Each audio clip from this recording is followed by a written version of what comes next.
This PowerPoint is on simple interest and it's part of your financial math chapter.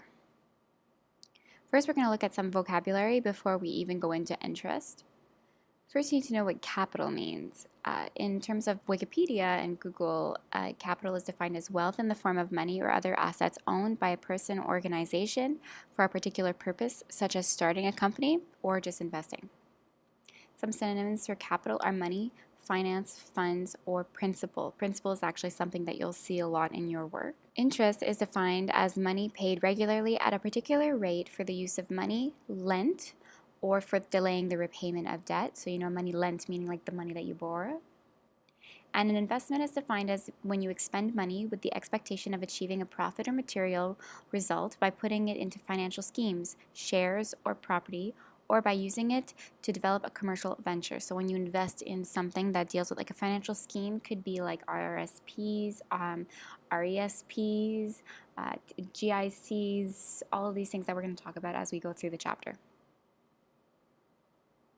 So first, before we begin, I'm going to give you a scenario.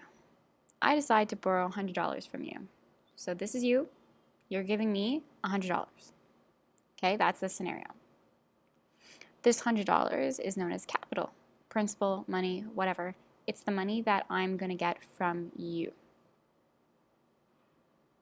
1 year later, this is you and this is me, and I'm giving you $110 back.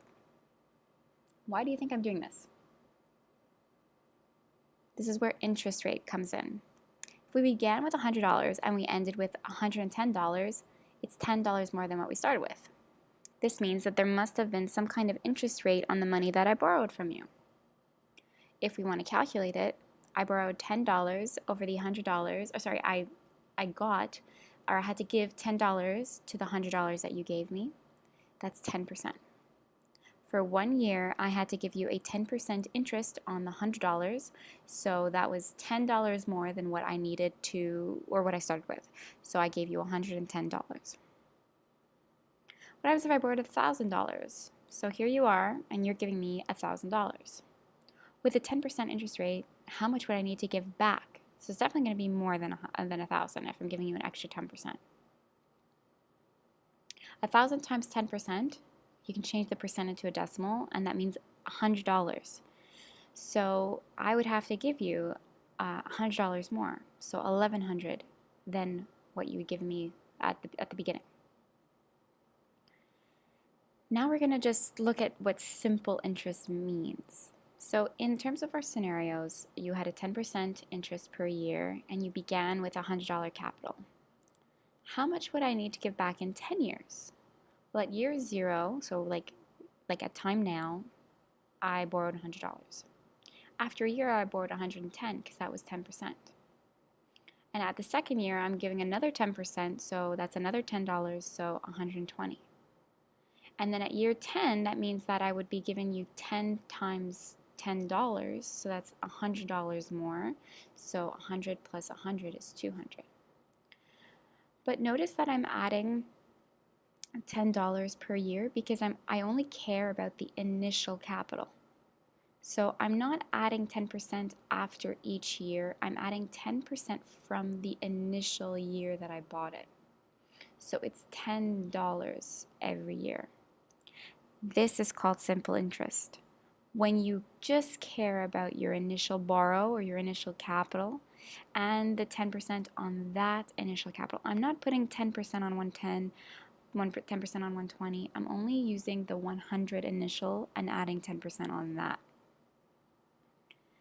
So simple interest is not an exponential function because we are simply adding costs per year based on the initial capital, not on the totals on the year before. We only care about the initial capital. So here are some letters for you. We denote CO, the actual value or the initial capital. We denote I as the annual interest rate, always in decimal. We denote T as the number of years of the investment. And C of T is the future or acquired value. The rule is that the future acquired value, so your C of T, your final value, is equal to the actual value, or initial capital, times 1 plus the annual interest rate in decimals, times the number of years of the investment. So remember, years. Whenever you're given something, a day, a week, you need to convert it in terms of years. So in our case, here's an example. Tracy invests $2,500 at an annual simple interest rate of 10%. How much will she have total at the end of 1 year? So we take our letters and we put numbers to them. So our initial capital is $2,500. Our interest rate is 10%, so we change it to 0.1. And our time in years is just 1 year. If we take our rule and we plug everything in, we have something that looks like this. Our final or future value is equal to the initial times 1 plus the interest rate times time.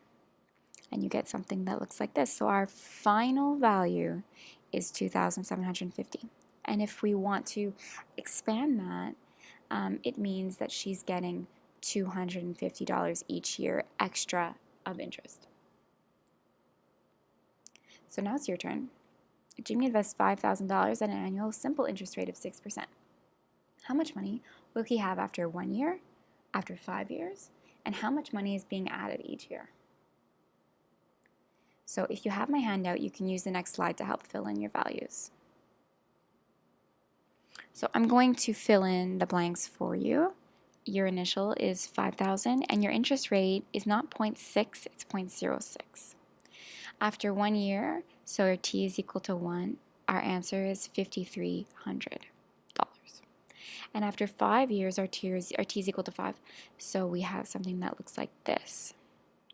But how much is being added per year? 300 is being added per year. And here's a bonus question for you. If simple interest is not an exponential function, then what type of function is it? This is the end of simple interest. If you're in my class, you should complete a worksheet that I will give you, pages 88 to 90.